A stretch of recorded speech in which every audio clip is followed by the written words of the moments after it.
कर सकते हैं? माइक को अनम्यूट करके बोलिए। मेन कैरेक्टर कौन कौन से हैं? द लास्ट लेसन फ्रांस और उनके teacher M Hamel. Very good. M Hamel जो कि उनके टीचर थे, और फ्रांस जो कि स्टूडेंट है, जो कि अपना पर्सपेक्टिव दे रहा, अपना व्यू दे रहा है कि उसको कैसा लग रहा था वो, जबकि लास्ट लेसन की पढ़ाई हो रही थी, लास्ट लेसन ऑफ फ्रेंच। उसके बाद से फ्रेंच की पढ़ाई नहीं होनी थी। कौन सी भाषा की पढ़ाई होनी थी? Which language would replace French? German. Very good. French would be replaced by German language. And students, please try to answer in sentences. Answer आपके सही है, लेकिन पूरा सेंटेंस बोलने की कोशिश कीजिए तो और अच्छा रहेगा।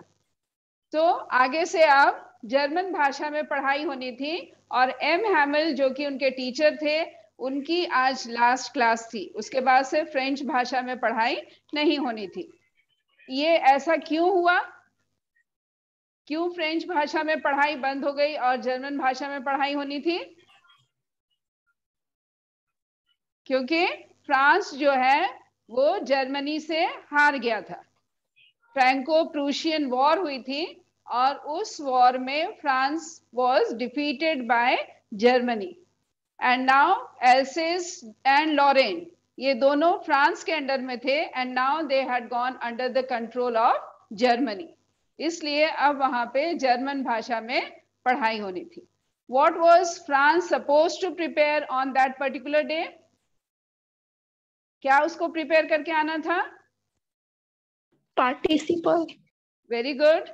He had to prepare participles. Participles, which is a part of grammar. उसके rules उसको याद करके जाने थे. He had to prepare participles, but he had not prepared. और जब उसने prepare नहीं किया था, what was the result of that? He was frightened, है ना, डरा हुआ था। He had a dread of his teacher. वो अपने टीचर से डरा हुआ था, और उसको लग रहा था कि आज तो जरूर उसको कई एक स्केल्स मिलेंगे, रूलर, एक आयरन रूलर, जो कि एम हैमल जो उनके टीचर थे वो हमेशा अपने पास रखते थे, कि आज तो वो स्केल्स उसको जरूर मिलने वाले हैं। इसलिए वो डरा हुआ था। इस बीच में उसका मन किया कि क्यों ना आज की क्लास को ही बंक कर दिया जाए, मैं बाहर चला जाता हूँ, स्कूल जाता ही नहीं हूँ, और जाके चिड़ियों को देखता हूँ, ड्रिल कर रहे सोल्जर्स को देखता हूँ। लेकिन he resisted all that and he went to his school. What was completely strange in the school? School में उस दिन उसको क्या स्ट्रेंज लग रहा था? क्लासरूम बहुत शांत था। Very good. और पीछे के बेंचेस भरे हुए थे। हाँ, very good. M Hamel new dress पहने थे। Very good, very good. 3 main points इसमें हैं। कोई कमोशन नहीं था, इट वाज परफेक्टली स्टिल, पूरा स्कूल जो था एकदम शांत था। सेकेंडली, एम हैमल जो उनके टीचर थे, he had put on his the dress which he used to wear on prize days, inspection days या Sundays. And the third point is the back benches were occupied by the old villagers. तो ये तीनों चीजें बहुत अजीब सी लग रही थी, और he was trying to think, imagine करने की कोशिश कर रहा था कि आखिर ऐसा आज क्या है जो सब कुछ चेंज लग रहा है, स्ट्रेंज लग रहा है। So he was just trying to imagine it. तभी उनके जो टीचर थे, he sat down on his chair, he mounted his chair, and then he declared that that was the last French class. दूसरे दिन से जर्मन भाषा को पढ़ाने के लिए दूसरे टीचर आ रहे हैं, और उसके बाद से अब इसकी फ्रेंच भाषा में उस दिन के बाद से पढ़ाई नहीं होगी। So M Hamel was very serious, very sad, and now even Franz felt very sad. उसको भी बहुत बुरा लग रहा था, बहुत खराब लग रहा था। क्यों उसको बुरा लग रहा था? क्योंकि वो पढ़ने पर ध्यान नहीं दिया था। हाँ, क्योंकि वो पढ़ाई पर ध्यान नहीं दिया था। वो उसकी लास्ट फ्रेंच क्लास थी। वो बुक्स जो आज तक उसको बहुत भारी लगती थी, बहुत वजन लगता था उसको, आज वो उसके लग रहा था जैसे वो उसके ओल्ड फ्रेंड्स हैं जिनको वो छोड़ नहीं सकता है। और एम हैमल भी जो बहुत क्रैंकी लगते थे, जो उसको डर लगता था कि कभी भी उसको मार सकते हैं, आज उस टीचर को भी उसको देख के बहुत खराब लग रहा था कि he would not see his teacher from the next day. कल से वो अपने टीचर को नहीं देख सकेगा। So he was feeling very bad. Even the old men who were sitting there, mainly they had come to honor and also honor their language, honor the teacher. Teacher का आज last lesson था। Teacher हमेशा उनको बोलते रहे कि पढ़ाई कीजिए, पढ़ाई कीजिए, अपनी भाषा सीखिए, लेकिन उन्होंने उसको कभी भी जरूरी नहीं समझा। बाकी सब काम करते थे लेकिन पढ़ाई को एक तरफ रख दिया था। लेकिन आज जब वो लास्ट क्लास थी, so all of them were present there in order to show their respect for the language, and showing respect for the language was to show the respect for their country, और अपनी country which was theirs no more, वैसी country के लिए अपना respect दिखाना चाह रहे थे, which was theirs no more। अब वो country उनकी नहीं थी। So on the whole the atmosphere was very gloomy, बहुत sad था, बहुत सभी लोग बहुत ज्यादा दुखी थे। last class था, teacher as well as students and those old students, old villagers भी students थे, वो भी दुखी थे। We'll continue the chapter now. While I was thinking of all this, I heard my name called. So Franz was thinking about all these things and then his name was called out. Teacher ने उसका नाम पुकारा। It was my turn to recite. अभी उसकी बारी थी, उसको rules बोलने थे, participles के rules. What would I not have given to be able to say that dreadful rule for the participle all through, very loud and clear and without one mistake. अब उसको लग रहा था कि मैं what would I not give, मतलब ऐसी कौन सी चीज है जो मैं नहीं देता, या मैं ऐसा क्या काम है जो नहीं करता सिर्फ इसलिए कि मैं पूरे रूल्स को अच्छे से सुना सकूं। उसका बहुत मन था कि काश मैंने रूल्स याद कर लिए होते और आज मैं खड़े होके सब कुछ एकदम लाउडली, बहुत क्लियरली बोलता, तो उसको अपने भी खुशी होती, साथ में उसको उसके टीचर को भी खुशी होती, and the teacher would have felt proud. लेकिन ऐसा नहीं हो सका। But I got mixed up on the first words and stood there holding on to my desk, my heart beating and not daring to look up. So he started saying the rules, और जैसे ही उसने start किया, he got mixed up. Mixed up मतलब उसको सब भूल गया, सब कुछ मिल गया, and he was unable to speak. अब उसको समझ में नहीं आ रहा था कि क्या बोले क्या नहीं बोले, and ultimately he could not say anything, और वहां पे खड़ा रहा, अपना डेस्क को पकड़ के सर नीचे करके खड़ा रहा।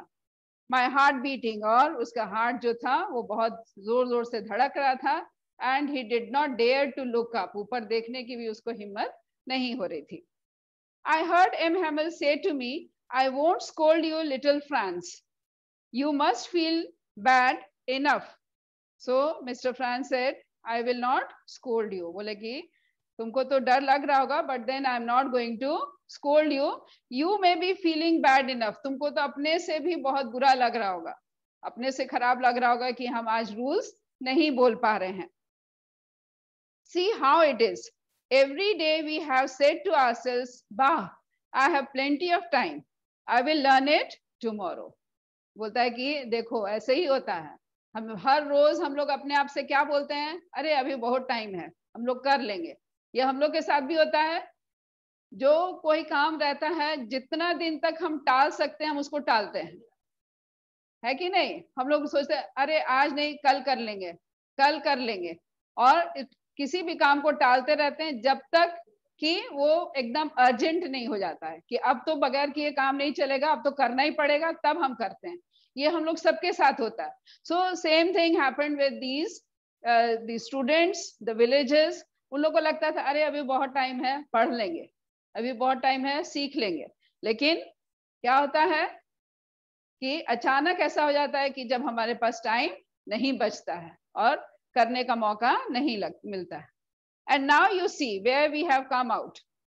That's great trouble with else's. She puts off learning till tomorrow. So he says that कि देखो आज हम कहाँ आ गए, कहाँ पहुंच गए, ये कल पे टालते टालते ये हमारी जो आदत बन गई है. This is the problem, trouble with else's. ये प्रॉब्लम जो है, ये ट्रबल जो है, ये एल्सेस के साथ. Else's means all the people living in else's, जो भी वहां के निवासी हैं, उन लोग सबकी आदत है कि कल पे टालना, कल पे टालना. और इस तरह से क्या होता है कि she puts off learning. Now those fellows out there will have the right to say to you how it is you pretend to be Frenchmen and yet you can neither speak nor write your own language.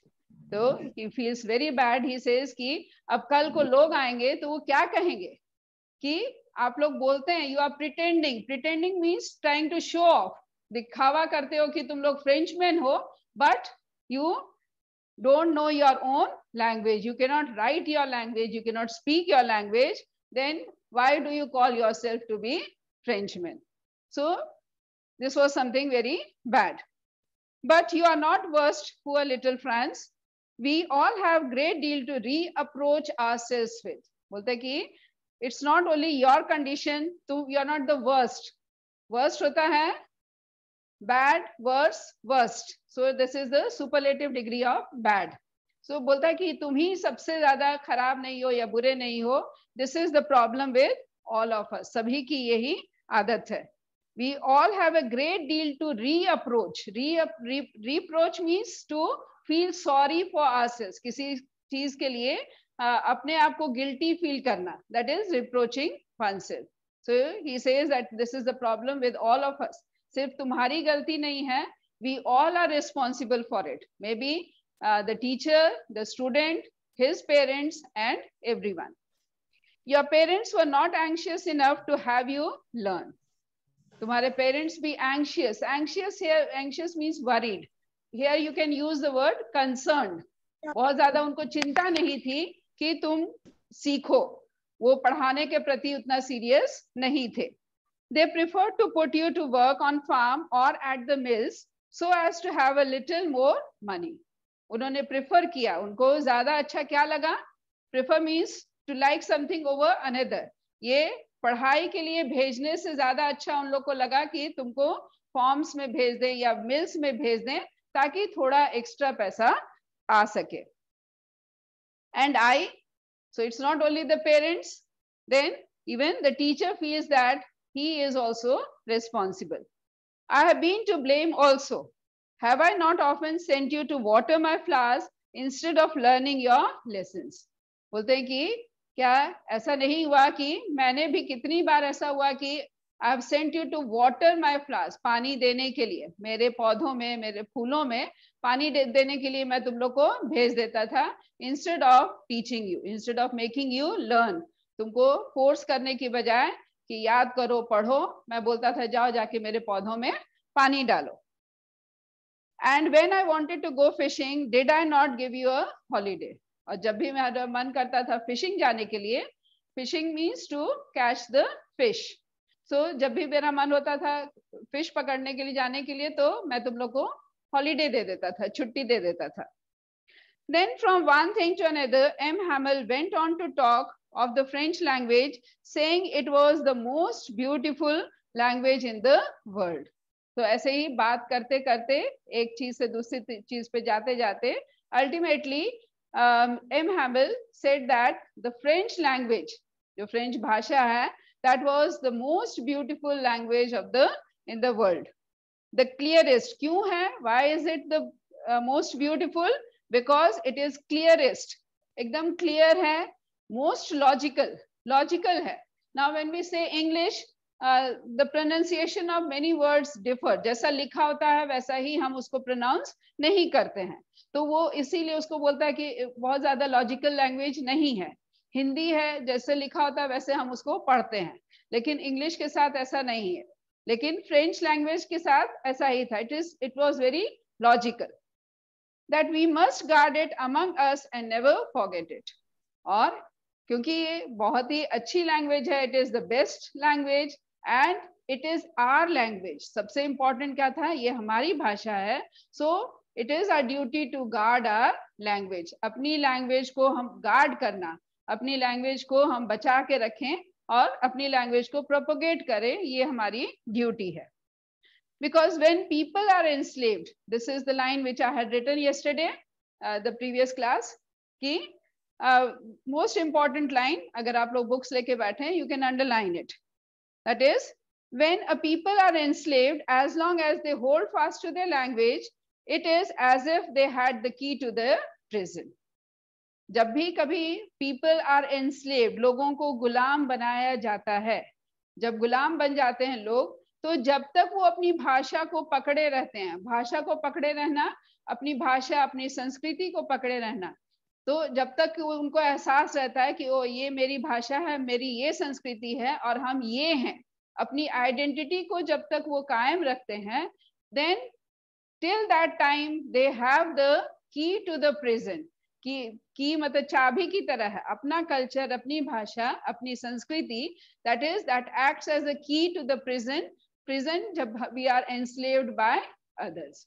So like Indians, they kept on their culture, they kept their language. हम लोग Hindi use करते रहे, हिंदी, और अपना culture, अपनी संस्कृति को बचा के रखे. We knew that we are enslaved. हम लोग के ऊपर अंग्रेज आके शासन कर रहे हैं और हमको इसको अंत करना है. So जब तक हमको ये पता था, तब हम लोग लड़ाई लड़ते रहे और ultimately we got independence. So in the same way he says that you must preserve your language. अपनी language को preserve करो, और preserve करने का क्या तरीका है कि you use that language. अगर आप language को use करते रहते हैं तो language is alive. अगर language को use करना बंद कर दो तो language also dies. Then he opened a grammar and read us our lesson. उसके बाद grammar book खोली और खोल के उनको एक lesson पढ़ के सुनाया. I was amazed to see. Now this line is also important क्योंकि you all experience this thing. इसलिए ध्यान दो इस line पे. I was amazed to see how well I understood it. Now this child जिसको मतलब कितनी बार ये स्कूल भी बंक कर चुका था, जिसको पढ़ाई लिखाई में मन नहीं लगता था, लेकिन he was amazed. Amazed means surprised. हैरान रह गया था कि how well he understood it. कितने अच्छे से उसको वो समझ में आया. So this surprised the child कि अरे ये जो सर पढ़ा रहे हैं ये तो हमको बहुत अच्छे से समझ में आ गया है. So all he said seemed so easy, so easy.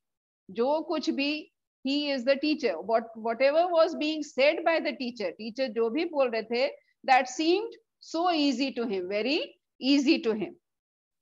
I think too that I had never listened so carefully and that he had never explained everything with so much patience. Now this is very important. क्यों उसको इतना अच्छे से समझ में आया? Because he was listening to it very carefully. बहुत ध्यान से सुन रहा था जो टीचर बता रहे थे. जनरली क्या होता है कि जब कोई बोलता है तो हम प्रिटेंड करते हैं कि हम सुन रहे हैं, दिखावा करते हैं कि सुन रहे हैं, लेकिन कहीं कहीं बीच में हमारा दिमाग कहीं और चला जाता है. We don't have full concentration, पूरा ध्यान पूर्वक नहीं सुनते हैं. लेकिन आज ये बच्चा बहुत ध्यान से उसको सुन रहा था and the result was that he found it to be very easy. उसको लगा अरे ये तो बहुत आसान है. So had he listened to all his lessons properly, उसको शुरू से ही फ्रेंच भाषा भी बहुत आसान लगती. So one reason is this कि he was listening very carefully, and second reason उसको क्यों इतना अच्छे से समझ में आया, because he had never explained everything with so much patience. लगता है कि टीचर ने भी पहले कभी इतने पेशेंटली, पेशेंट मतलब सब्र से, with so slowly, with listening, saying, speaking very clearly and explaining each and every point, बहुत धीरे धीरे, बहुत ध्यान से और बहुत अच्छे से सब कुछ समझाया था. Probably पहले जो होता था वो जल्दी जल्दी समझा के निकल जाते थे, लेकिन आज हर चीज को वो बहुत ही धीरे धीरे अच्छे से समझा रहे थे. And the student was also listening very carefully. Because of that, he understood everything and everything seemed very easy for him. It seemed almost as if the poor man wanted to give us all he knew before going away and to put it all into our heads at one stroke. ऐसा लग रहा था कि जैसे वो poor teacher, poor man, बेचारा आदमी, बेचारा in the sense कि now he would not stay there, he would not continue teaching French language. That poor man wanted to give us all he knew, जो जितनी भी उनको knowledge थी, लग रहा था जैसे वो पूरी की पूरी knowledge उन लोग को दे देना चाहते थे. जाने से पहले सोचते थे कि पूरी तरह से मैं इनको अपना जितना ज्ञान मुझे है पूरा ज्ञान मैं इनमें बांट दूं, इनको दे दूं. एंड टू पुट ऑल, सब चीज हम लोग के दिमाग में एक स्ट्रोक में, एक स्ट्रोक, एक हैमर का जैसे स्ट्रोक होता ना, एक मार, जैसे एक साथ पूरा का पूरा दे देना चाहते थे. After the grammar we had a lesson in writing. तो पहले ग्रामर की पढ़ाई हुई, उसके बाद से फिर इन लोग राइटिंग किए. राइटिंग आप लोग भी करते होंगे, कुछ लिखा रहता है ऊपर में, and the same thing you try to copy in the same manner, उसी तरह से लिखने की कोशिश करना, that is writing. That day M Hamel had new copies for us written in beautiful round hand, France Alsace, France Alsace. So उस दिन इनके टीचर जो हैं, he brought new writing copies for everyone, सबके लिए नए नए कॉपीज लाए, और कॉपीज में ऊपर में लिखा हुआ था France Alsace, France Alsace. So from this you can imagine कितना टीचर को लगाव था, कितना उनको अपने देश से प्रेम था. So this story is also about patriotism. देश प्रेम से भी रिलेटेड है. They looked like little flags floating everywhere in the school room, hung from the rod at the top of our desk. लग रहा था कि पूरे रूम में वो वर्ड्स जो हैं वो फ्लोट कर रहे हैं, हवा में उड़ रहे हैं, तैर रहे हैं. And from the top on the desk, हर जगह Alsace, France Alsace लग रहा था उनको लिखा हुआ. You ought to have seen how everyone set to work and how quiet it was. तो बोले कि आपको देखना चाहिए कि कितना ध्यान से हर एक स्टूडेंट, हर एक बच्चा, हर एक ओल्ड मैन जो पीछे बैठे थे, everyone was writing with full concentration, पूरे ध्यान से लिख रहे थे. And when you are doing something then you are fully engage, उसी में पूरा ध्यान है, पूरा मन से कर रहे हैं, एंड यू फॉरगेट एवरीथिंग, कुछ भी दिमाग में और नहीं आता, and you are perfectly silent, चुपचाप अपना लिख रहे थे. सब के सब इतना चुप लिख रहे थे कि एवरीथिंग वाज कंप्लीटली क्वाइट. क्या आवाज सुनाई दे रही थी? The only sound was scratching of the pens over the paper. Scratching, pen लगता था कि कोई चला रहा है, सिर्फ वो पेन की आवाज आ रही थी. तो यू कैन इमेजिन पेन की आवाज कितनी हल्की होती है, लेकिन क्योंकि सब कोई एकदम चुप था, इसलिए वो पेन की आवाज भी सुनाई दे रही थी.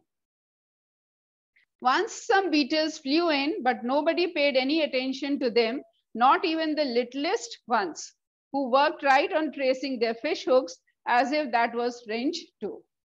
तो जब सब लोग लिख रहे थे, उसी के बीच में बीटल्स आए. बीटल्स भंवरे, बड़े बड़े जो कीड़े होते हैं, वो अंदर आया और पूरा रूम में घूमना शुरू किया. But none of them paid attention. वैसे अगर कुछ भी एक तितली आ जाती है तो पूरी क्लास डिस्ट्रैक्टेड हो जाती है, सब लोग उसी को देखने लगते हैं, उसके पीछे भागने लगते हैं.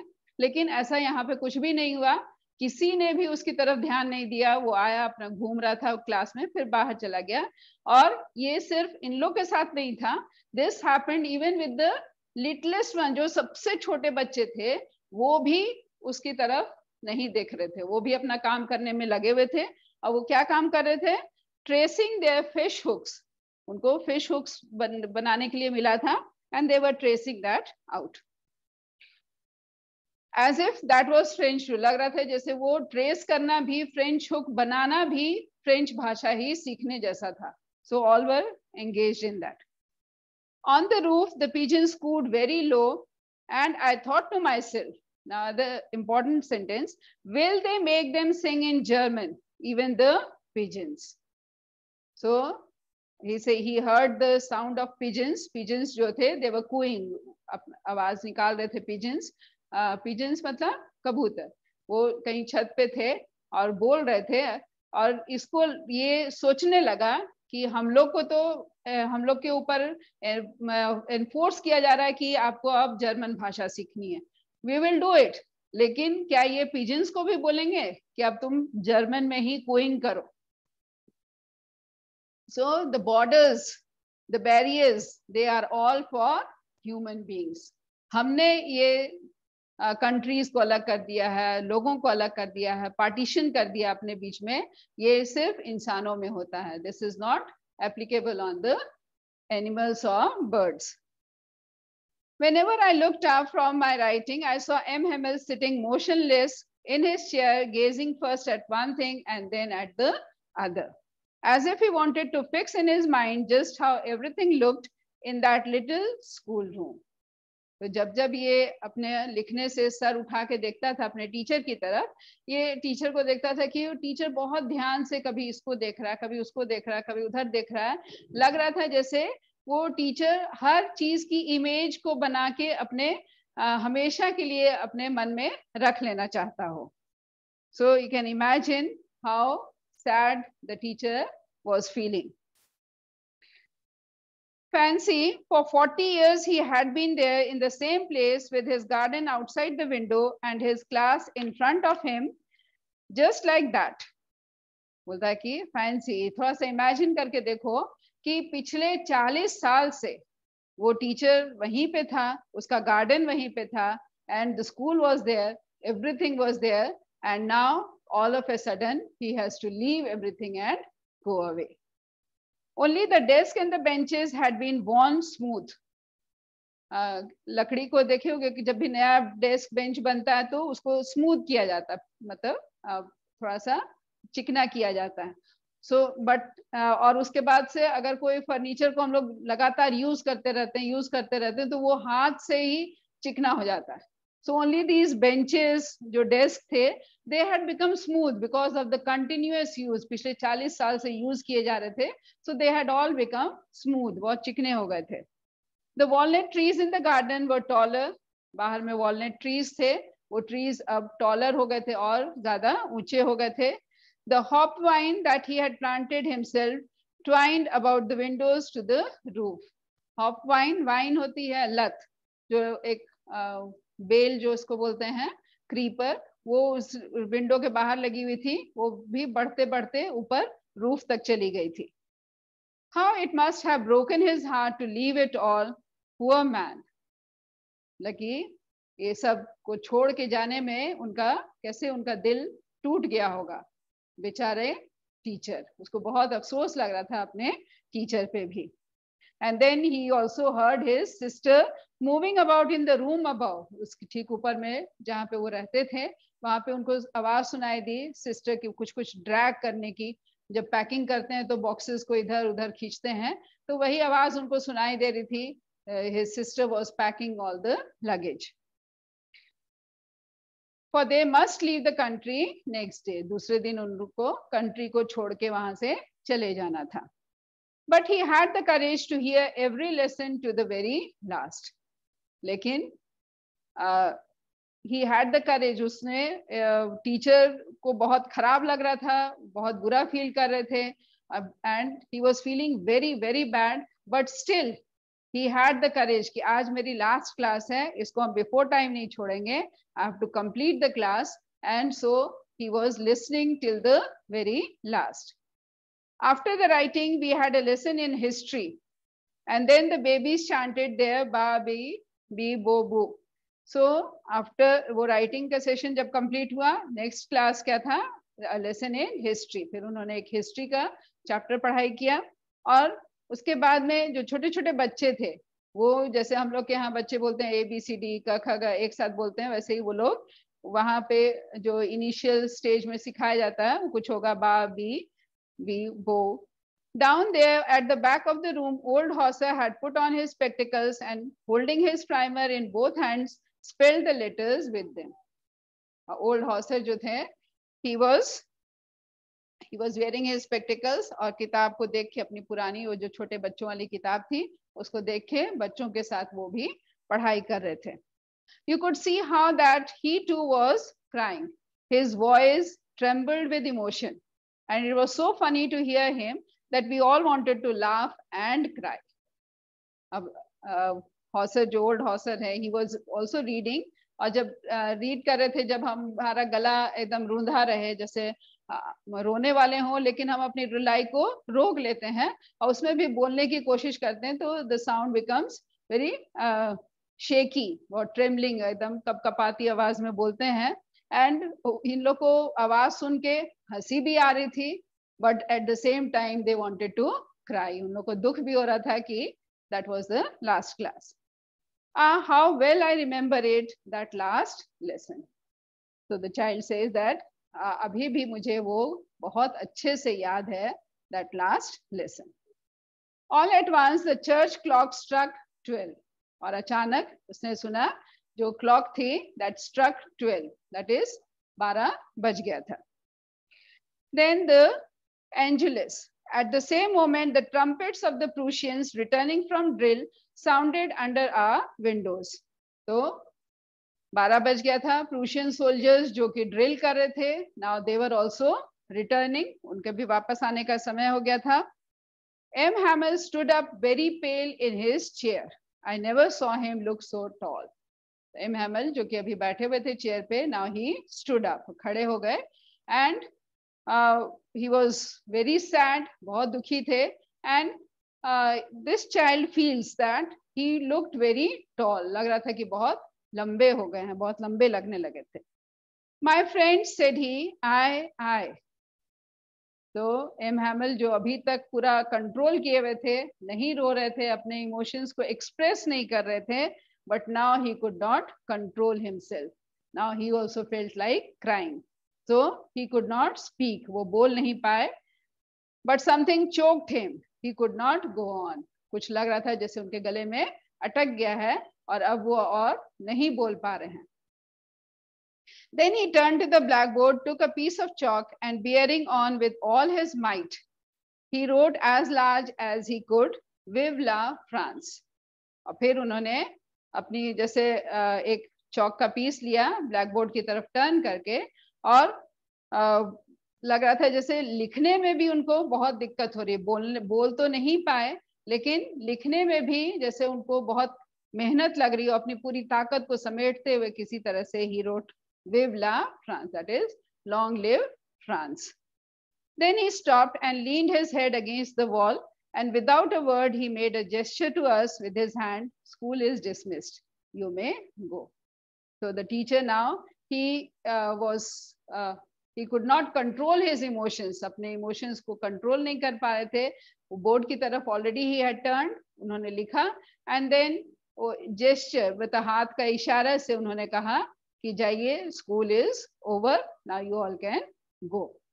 So in this way he was probably crying. वो अपना दुख वाला चेहरा, अपना रोता हुआ चेहरा स्टूडेंट्स को नहीं दिखाना चाहते थे, and so he just kept on looking towards the board and he made a sign asking everyone to go. So in this way we complete the chapter. Now you can unmute your mics, और जो भी doubt है या कोई question पूछना है तो पूछिए, और अगर आप नहीं पूछ रहे तो हम क्वेश्चंस पूछते हैं. I'll give you a few little time to ask questions. अगर किसी को कुछ नहीं समझ में आया हो कहीं पे, तो आप लोग क्वेश्चंस पूछ सकते हैं.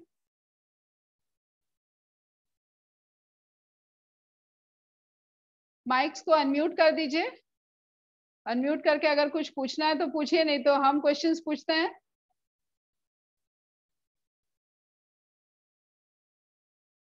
कोई क्वेश्चन नहीं है.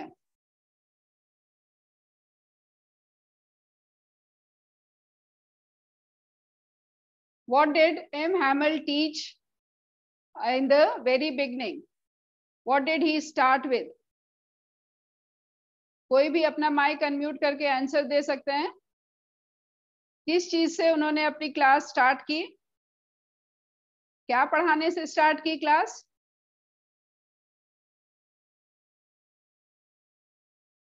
किसी को नहीं समझ में आया?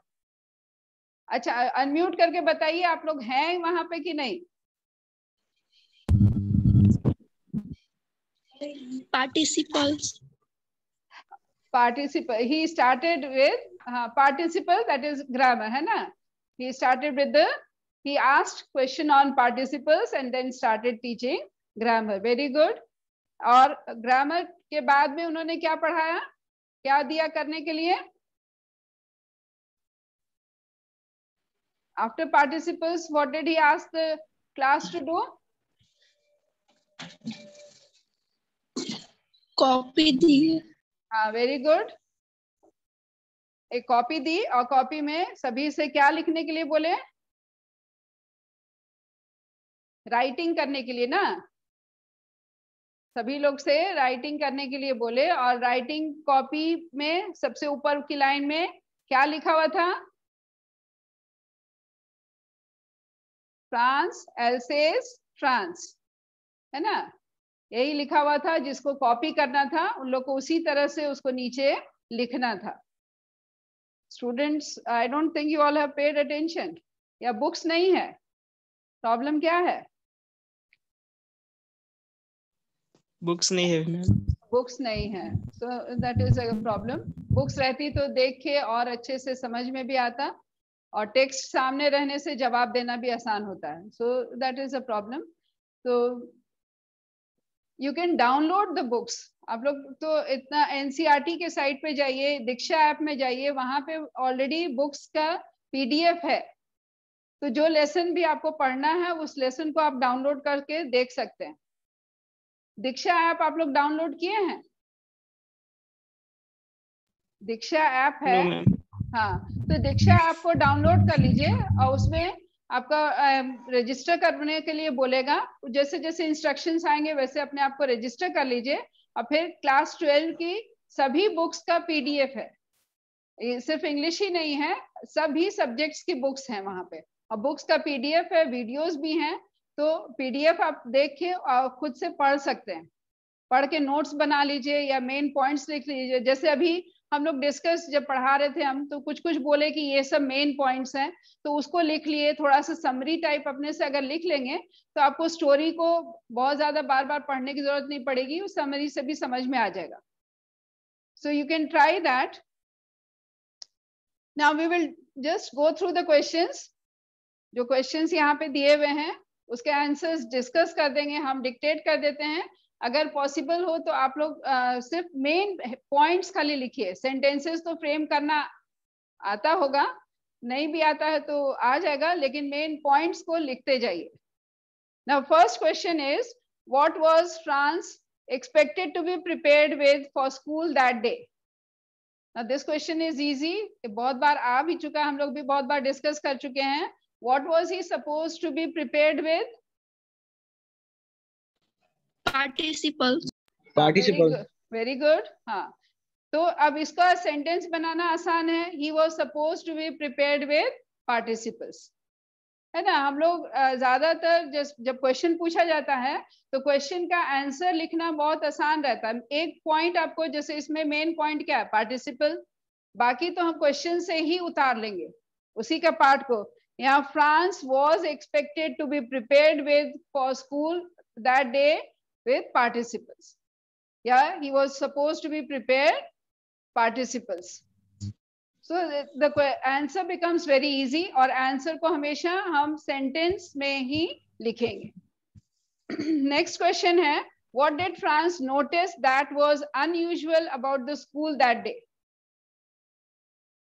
This question we discussed today also in this session. क्या उसको स्कूल के बारे में क्या अनयूजुअल लगा? अनम्यूट करके बोलिए, what did he feel unusual? Unusual माने जो डेली नहीं होता था, कुछ नया, कुछ अजीब सा। उसको स्कूल के बारे में क्या लगा? क्या था अलग, क्या था उस दिन स्कूल में? क्लासरूम पूरा शांत था। Very good. There was no commotion. The classroom was perfectly quiet. So classroom was quiet. That was, there was no commotion, there was no sound, there was no noise. जो word आपको आता है, जो आसानी से याद होता है, कोई हल्ला गुल्ला, there was no noise at all. It was all quiet. So the students were seated in their place. Students अपनी जगह पे बैठे हुए थे. So that you can give in addition. So generally ऐसे क्वेश्चंस जो आते हैं, they are for 1 marks, for 2 marks. तो उसमें अगर 1 पॉइंट 2 पॉइंट भी आप लिखते हैं तो you will score marks. और इसी तरह के क्वेश्चंस आते हैं, शॉर्ट क्वेश्चंस, जो 1 या 2 मार्क्स के रहते हैं। Next one, what had been put up on the bulletin board? Bulletin board पे क्या लिखा हुआ था? Bad news. हाँ, bad news was there on the bulletin board. और उसी को थोड़ा सा और एक्सप्लेन अगर हम करें, the lost of battles, the draft ordered commanding officer. हाँ, the Notice. drafts orders of the commanding officer, all bad news had come from the bulletin board. वो आंसर सही है आपका, लेकिन यहाँ पे थोड़ा सा क्वेश्चन को हम ध्यान से जब पढ़ेंगे, what had been put up on the bulletin board, उस दिन क्या put up किया हुआ था? एक होया ना, जनरली क्या होता था, and what was put up on that day, उस दिन क्या था बुलेटिन बोर्ड पे? कौन सी न्यूज थी?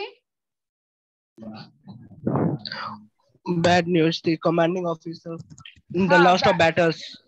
वो ठीक है, वो दैट आंसर इज करेक्ट, लेकिन ऑन दैट पर्टिकुलर डे उस दिन कौन सी बैड न्यूज थी? दैट कौन सी भाषा पढ़ाई जाएगी, कौन सी नहीं पढ़ाई जाएगी, वो था ना? Yes, ma'am. German. Yes, that German. French will be replaced by German. Yeah, from next day onwards, German language will be taught instead of French. French की जगह जर्मन भाषा. Order had come. ये एक सेंटेंस भी दिया हुआ वहां पे, आप लोग उस सेंटेंस को भी कॉपी कर सकते हैं, जो एम हैमल ने बोला था कि order has come from Berlin that from next day onwards German will be taught in place of French. German पढ़ाई जाएगी फ्रेंच की जगह. ऑर्डर कहाँ से आया था? From Berlin. Berlin capital of Germany. Is it clear? आप लोगों को समझ में आ गया? जब पर्टिकुलर डे की हम, हाँ, पर्टिकुलर डे की generally what was there on the notice board? Bad news. और जो जो आपने बताया lost battles, orders, drafts by commanding officers, वो होता था generally, but on that particular day क्या न्यूज थी कि order has come from Berlin that German will be taught instead of French.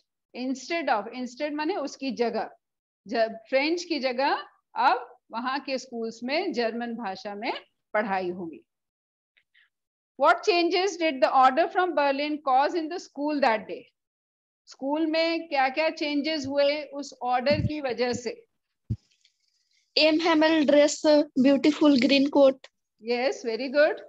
M. Hamel, he dressed up beautiful in his beautiful green coat, silk cap. Green short, little black cap, silk cap. Very good. हाँ, very good. और क्या था? हाँ, villages. Old villagers had occupied the back benches. पीछे के benches पे old villagers बैठे हुए थे. And the school was perfectly quiet. है ना? यही दो तीन changes थे. School एकदम शांत था. That looked something very different. फिर M. Hamel was dressed in his best dress, जो उनका सबसे अच्छा ड्रेस था वही पहने हुए थे. And the back benches were occupied by the old villagers. ये तीनों पॉइंट हम लोग कई बार चैप्टर में डिस्कस कर चुके हैं. How did Fran's feeling about M. Hamel and school change? अब फ्रांस की फीलिंग्स में क्या क्या चेंज आए? क्या क्या चेंज आए? जो इसमें एक पढ़े थे ना, कल हम लोग पढ़े हैं, द बुक्स विच सीम्ड अ नुइसेंस. जो बुक्स उसको नुइसेंस लग रही थी, दे वर लाइक ओल्ड फ्रेंड्स. है ना? जो बुक्स उसको, जो बैग इतना भारी लग रहा था, जो उसको उठा नहीं पा रहा था, उठाने में दिक्कत हो रही थी, वो बैग अब उसको बहुत लाइट लगने लगा. बुक्स उसको जो नुइसेंस लग रही थी, एक something which he did not like, वो अचानक उसको वो बुक्स जो है वो लगने लगी. Those were like his old friends, जिनसे वो अलग नहीं हो सकता था. एंड वेरी इंपॉर्टेंट, जो टीचर जो था, टीचर जिससे बहुत डरता था और वो उसको लगता था कि ही इज वेरी क्रैंकी और ये वो, now all of a sudden he felt very bad for his teacher. He felt very bad कि अब कल से मैं अपने टीचर से नहीं मिल सकूंगा, मैं उनको नहीं देख पाऊंगा. And he was feeling so bad. So this you can write down from page number 4. Page 4 पे दिया हुआ है, सेकेंड लास्ट पैराग्राफ में. My books that had seemed such a nuisance too heavy to carry. Now they were just like old friends. I couldn't give up. फिर था M. Hamel, the idea that he was going away, I should never see him again, made me forget all about his ruler. Now उसका ruler, उसका crankiness, उसका bad temper, वो सब बच्चा भूल गया था. अब उसको सिर्फ यही बहुत दुख हो रहा था कि अब वो अपने टीचर को दोबारा नहीं देख पाएगा. So he was feeling very bad. He developed love for French language and now he was feeling very bad. So these are the changes which had come in France about the teacher and for his book, for the French language. उस French language के लिए भी he developed love for his language. He could understand it. वो ध्यान से सुना, इसलिए बहुत अच्छे से उसको समझ में भी आया. और अब उसको अफसोस हो रहा था कि काश उसने पहले ध्यान दिया होता, पहले अच्छे से पढ़ाई की होती. So with that we come to the end of the chapter. Students, if you have any doubt, you can ask. Next day we will begin the next chapter. But before beginning the next chapter, I will give you some time. You can ask the doubts. You can clarify all your doubts. कोई भी अगर doubt हो तो उसको next time आप पूछ सकते हैं. Schools अब खुलने लगे हैं, खुल गए हैं. So जो questions हैं इनके answers लिख के आप अपने school में जो teachers हैं उनसे check करवा सकते हैं. और नहीं करवा सकते तो we can discuss. अगर कहीं पे भी आपको doubt होती है, कोई भी question का answer नहीं समझ में आता तो आप यहाँ पे भी next class में पूछ सकते हैं. So anyone wants to say anything? Ma'am, one question. हाँ बोलिए. What did friends notice that was unusual about the school that day? हाँ. What did he notice that was unusual about the school? School में unusual उसको क्या लगा?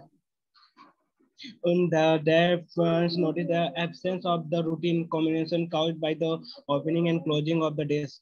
Yes.